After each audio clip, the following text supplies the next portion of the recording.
There's a piece of advice so common, so endlessly repeated across America, that almost nobody stops to question it. Water your lawn. And buried inside that simple instruction is one small detail that, done wrong, is quietly wasting your money, weakening your grass, and breeding disease right under your feet. The time of day you do it. Get it wrong, and you can pour water on that lawn all summer long and still end up with thin, sickly, fungus-ridden grass that embarrasses you every time you pull into the driveway. Get it right, and you'll use less water, pay a smaller bill, and grow a thicker, deeper, greener lawn than the neighbor who waters twice as much and works twice as hard at it. I'm going to tell you exactly when to water, when to absolutely never water no matter how convenient it feels. And the second secret, the one almost nobody mentions, that matters even more than the timing itself. Because here's the truth that gets lost in all the lawn care noise and all those bags of product at the store. Most people aren't watering wrong because they're careless. They're watering wrong because the convenient time, the time that fits neatly into a working person's day, happens to be one of the worst possible times you could choose. The schedule of a busy human being and the needs of a living lawn are pulling in opposite directions, and almost nobody ever told you that. Let me start with why this even matters. Why the position of the sun in the sky could possibly make such a difference to a humble blade of grass. Your lawn is not really one single thing. It's millions upon millions of individual grass plants packed in shoulder to shoulder, and like every living thing on this earth, they are locked into a daily rhythm set by the sun, a rhythm older than agriculture, older than humanity. In the cool quiet of the early morning, the air is still, the temperature is mild, and the soil is primed and ready to drink deeply. As the day climbs toward noon, everything changes. The sun rises hard, the air dries out, the wind picks up across the open ground, and water that lands on that lawn in the heat of midday can evaporate clean away before it ever soaks down to the roots where it's actually needed. And then, as the sun sets and the evening cools into night, comes the real danger, the one almost nobody ever stops to think about as they drag the hose out after dinner. Here's the whole problem in a single sentence. Grass that goes to bed wet and sits cool and damp through the long hours of the night is an open, engraved invitation to fungus. That is the heart of this entire story. The lawn diseases that destroy American yards, the brown patches that spread overnight, the dollar spots, the dead rings, the powdery gray and pink growth that creeps across a lawn and kills it in ugly patches, are very largely fungal. And fungus, like every fungus from the mushroom in the forest to the mold in a damp basement, needs one thing above all else to take hold and spread. It needs moisture, sitting undisturbed on a surface, for long, unbroken stretches of time. When you water in the evening or the dead of night, your grass goes to sleep soaking wet and stays that way for 10, 12, sometimes 14 hours, in the cool, still dark. And that, precisely that, is the warm, damp, windless condition that fungal spores have been lying in wait for all day long. You think you're being a good steward, out there watering your tired lawn in the cool of the evening. What you're actually doing is setting the perfect table for the very disease that's going to kill it. So why do the common watering habits fail so spectacularly? Why does so much of the watering people do, with the best of intentions, quietly lead them straight into trouble? Because the most convenient times for us, the busy humans, are very nearly the worst possible times for the lawn. Think it through. A great many people water in the evening, after work, when the heat has finally broken and they've got a free half hour at last. It feels exactly right. It's pleasant to stand out there in the cooling air with a hose, but that comfortable evening hour is the single worst window on the entire clock, because it leaves the lawn drenched through the whole night, hour after hour, in exactly the conditions fungus dreams about. Other folks water at high noon, when they glance out the window and see the grass wilting and looking stressed in the punishing heat, and they rush out to rescue it. But on a hot, dry, breezy afternoon, a large share of that water simply turns to vapor and lifts off into the sky before it ever touches the roots. Studies of irrigation losses have found that watering in the heat of the day can waste a substantial fraction of every drop to evaporation. You stand there paying for water by the gallon, and a good portion of it is literally flying away as mist, never doing your grass one bit of good. And then there's the automatic sprinkler system, the modern marvel that was supposed to solve all of this and instead, for millions of homeowners, built the bad timing right into the machinery and bolted the door behind it. People install these systems, set them once, and forget them entirely, very often programmed to run in the evening, because that's when the owner is home to admire it, or worse still, set to run a little bit every single day like clockwork. And that daily light sprinkle creates the second hidden disaster we're going to get to shortly, because it is quietly ruining lawns in every neighborhood in this country, while the owner stands there genuinely believing they are doing absolutely everything right. They are the most diligent waterers on the block, and their lawn is shallow-rooted, disease-prone, and weak, and they cannot for the life of them understand why. Now here's the big reveal. The answer the best greenskeepers and the turfgrass scientists at the agricultural universities have known and quietly practiced for decades. Water early in the morning. Specifically, in that golden window from roughly 4 o'clock in the morning until around 9 or 10. That is the secret window, and it works for a whole chain of reasons that all happen to line up at the very same moment. The air in that window is cool and dead calm, so almost nothing is lost to evaporation, which means very nearly every drop you pay for soaks down through the soil to the roots where it belongs. The water has the entire long day ahead of it to dry the grass blades and the soil surface, so the lawn is never left sitting wet for hours on end, and you starve the fungus of the one thing it absolutely must have, that long, unbroken window of damp. And on top of all that, you're filling the plant's reservoir to the brim, right as it wakes and begins its most active growth and its hardest work of standing up to the coming heat of the day. Morning watering, that one simple window, hits every single target at once. Less water wasted, less disease bred, stronger, deeper grass grown. One small change to the time on the clock, and you collect 3 separate wins for the price of one. And let me take a moment to destroy a stubborn old myth right here, because it actually stops a lot of good people from ever watering in the daylight at all, out of a fear that turns out to be groundless. The ancient, oft-repeated belief that water droplets sitting on the grass act like thousands of tiny magnifying glasses and focus the sun's rays to scorch and burn the blades. It sounds so reasonable, doesn't it? It's been passed around backyards and over fences for generations as settled fact. But it simply does not hold up to scrutiny. Researchers have actually put this one to the test, and the finding is clear. Water droplets resting on ordinary grass blades do not focus sunlight tightly enough or close enough to the surface to burn the turf. The droplet and the leaf are too close together for the light to come to a sharp focus, so the real reason to avoid watering in the blazing midday has nothing whatsoever to do with magnifying glass scorch. That's a fable. The real reason is far simpler and far more boring. It's that you'll lose a great deal of that water to evaporation and get poor value for your money. Burning isn't the danger. Waste is.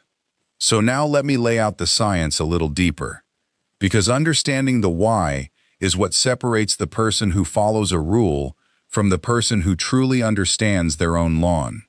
Grass, like all plants, breathes and transpires, pulling water up from its roots, through its body, and releasing it as vapor from its leaves. And this process runs hardest during the warm, bright, active part of the day. A plant that goes into that demanding stretch, already topped up with a deep morning drink, is a plant that can handle the heat with ease. A plant running on empty wilts, stresses, and weakens. But here's the deeper truth that almost nobody understands about water and grass, and it leads us straight into the second secret. It isn't only when you water that matters. It's how deeply. And the two are connected because they both come back to the same hidden principle that governs everything about a healthy lawn. Here is the second secret, the bigger one. The thing that matters even more than the time on the clock, and the thing that almost no one will ever tell you. It is not about when you water. It is about teaching your grass to need less water at all. And you do that by watering deeply and infrequently, instead of lightly and often.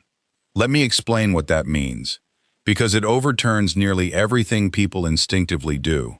When you water your lawn a little bit every day, that light sprinkle only ever wets the top inch or so of soil. And the grass, being a clever and lazy survivor like everything in nature, learns that all the water it will ever need lives right there near the surface. So it keeps its roots short and shallow, clustered up near the top, because why send roots digging deep for water that always arrives at the surface anyway? You have, without ever meaning to, trained your lawn to be fragile. Shallow roots dry out the instant you skip a day. They fry in a heat wave. They can't reach down to moisture in a drought. And they leave the whole plant dependent on you, the anxious daily waterer, forever. You've created an addict. Now flip it around. When you water deeply, soaking the soil down 6 inches or more, but you do it only once or twice a week, instead of every day, something remarkable happens beneath the surface, where you can't see it. The water sinks down deep, and the grass, sensing moisture far below, sends its roots chasing down after it. The roots grow long and deep and strong, reaching down into the cool, stable, moist soil that the punishing surface heat can never touch. And a lawn with deep roots is a transformed thing. It shrugs off heat waves. It stays green through dry spells that turn your neighbor's shallow lawn to brown straw. It needs you far less, because it has built its own private reservoir down in the earth. The old farmers and the old groundskeepers understood this in their bones. You don't grow a tough, drought-proof lawn by coddling it with constant little sips. You grow it by making it reach, by making it work, by watering deep and then walking away and letting it earn its strength. That's the secret, hiding behind the secret. The timing gets you the cool morning window.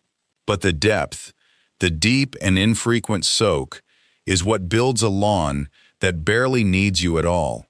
Most people have it exactly backwards, watering shallow and often when they should be watering deep and seldom. And it's the single biggest reason American lawns are so weak, so thirsty, and so prone to disease. So how do you actually know if you're watering deeply enough without digging up your yard to check? Here's a piece of old practical wisdom that costs nothing. A lawn generally wants somewhere around 1 inch to 1.5 inches of water per week, counting rainfall, to soak the soil to a good depth. And you can measure exactly what your sprinkler puts out by setting a few empty tuna cans or shallow straight-sided containers around the lawn while it runs, and timing how long it takes to collect 1 inch in the bottom. Once you know that, you know your number. You might find your sprinkler needs to run far longer than you ever guessed to truly soak the soil, and that you only need to do it a couple of times a week. People are routinely shocked when they run this little test, because it reveals they've been watering far too lightly and far too often for years. There's one more piece to read, and it's the simplest of all. Your grass will tell you when it's genuinely thirsty if you learn its language. When a lawn truly needs water, it takes on a slightly bluish-gray cast instead of bright green. And when you walk across it, your footprints stay pressed into the grass instead of springing back up, the way they do in a well-watered lawn. That's the plant telling you, in the only voice it has, that it's time.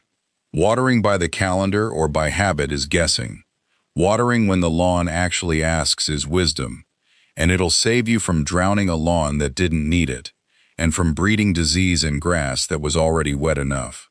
Now let's build the complete system, the way someone who truly understands lawns puts it all together, so it lives in your hands and not just your head. The foundation is the timing. You water in that early morning window, between roughly 4 and 10 in the morning, when the air is cool and calm. If you have an automatic system, This is the single most valuable thing you will do all year. Go reprogram it tonight.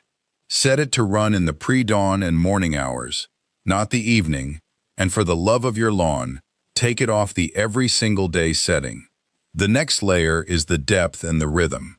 You water deeply and infrequently, aiming for that inch to inch and a half per week, including rain, delivered in just 1 or 2 good long soakings rather than 7 shallow sprinkles. You let the soil dry somewhat between waterings, which forces those roots to grow down deep, and also gives the surface a chance to dry out so fungus never gets its window. Deep and seldom. That's the drumbeat to remember. Then you let the lawn guide the fine-tuning. You watch for the bluish cast and the footprints that linger, and you water when the grass asks rather than when the calendar says. In the cool of spring and fall, it'll ask less often. In the brutal heart of summer, it'll ask more. You adjust to the living plant, not to a rigid schedule, and you skip watering entirely when good rain has done the job for you, because watering a lawn that's already soaked is just paying to grow disease. And here is the layer that quietly multiplies everything else, the thing the deep watering folks understand. The taller you let your grass grow, within reason, the deeper its roots go and the more it shades its own soil, slowing evaporation and crowding out weeds. Cutting a lawn too short is one of the most common mistakes there is, and it pairs horribly with bad watering, because short grass has short roots and bakes in the sun. Mow high, water deep, water early, and you've stacked every advantage in your favor at once. Let me put the real cost comparison right in front of you, because this is where the whole picture turns upside down and you see what's truly been happening. Consider the homeowner doing it the common way. They run the sprinklers every evening, a little every day, lightly and often, at the worst time on the clock. They're losing water to evaporation when they catch a hot spell. They're soaking the lawn through the night and breeding fungus, and their shallow-rooted grass demands more and more water just to stay alive. So their water bill climbs through the summer, and when the inevitable brown patches and disease arrive, they march to the store and buy fungicide, and then they buy more fertilizer to try to green up the struggling grass, and maybe they pay a lawn service to come diagnose the very problem their own watering created. Between the wasted water, the fungicides, the extra fertilizer, and the service calls, a single mismanaged lawn can quietly cost a few $100s across one season, year after year, and still look worse than the lawn next door. Now consider the homeowner who simply changed the time and the depth. They water in the cool morning, so almost none of their water evaporates, and every drop counts, which means a lower bill for a better result. They water deep and infrequent, so the roots go down and the grass survives heat and drought that would have flattened the shallow lawn, which means they water less often and pay less still. The deep, dry between soakings rhythm starves out the fungus, so the fungicide stays on the shelf and never gets bought. The strong, deep-rooted grass crowds out weeds and resists disease, so the extra fertilizer and the rescue products and the service calls simply never happen. This homeowner spends less on water and close to nothing on the products and rescues that were only ever treating problems the bad watering caused in the first place. The cost difference isn't a few dollars. Across the years, it's hundreds, and the cheaper lawn is the greener, thicker, healthier one. The expensive way produces the worst result. That's the part that should make you sit up. And that, in the end, is the quiet scandal of the whole thing. None of this is a secret that was ever truly hidden in a vault somewhere. The turf scientists at the universities have published it for decades. The old greenskeepers and the old farmers knew it by feel long before that. Water in the cool of the morning. Water deep, and then leave it be. Let the grass reach down and make itself strong. It's plain, practical, unglamorous wisdom, the kind that doesn't sell a single bag of anything. And that, precisely that, is why it got drowned out. Because there's no profit in telling you that the best thing you can do for your lawn is change a setting on a timer and then water it less. There's enormous profit in selling you fungicides for the disease and fertilizer for the weakness, and rescue treatments for the stress that all flow directly from watering at the wrong hour in the wrong way. The simple truth got buried under the noise of everything they had to sell you instead. So here's where I'll leave you standing. Tonight, before you forget, go find that sprinkler timer and move it to the early morning, and take it off the daily setting. Tomorrow, set out a few empty cans and learn how long your sprinkler really takes to lay down a deep inch of water, and then give your lawn 1 or 2 long, deep soakings a week instead of a daily splash. Learn to read the bluish cast and the lingering footprint, and water when the grass asks, not when the habit nags.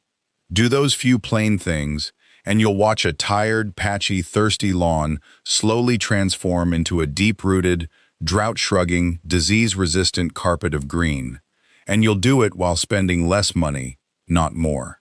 The grass was never the problem, the clock was. And now you know exactly what time it is. If this changed the way you'll look at your sprinkler tonight, do me a favor and hit that subscribe button, because the next file we're opening is one that will stop you in your tracks.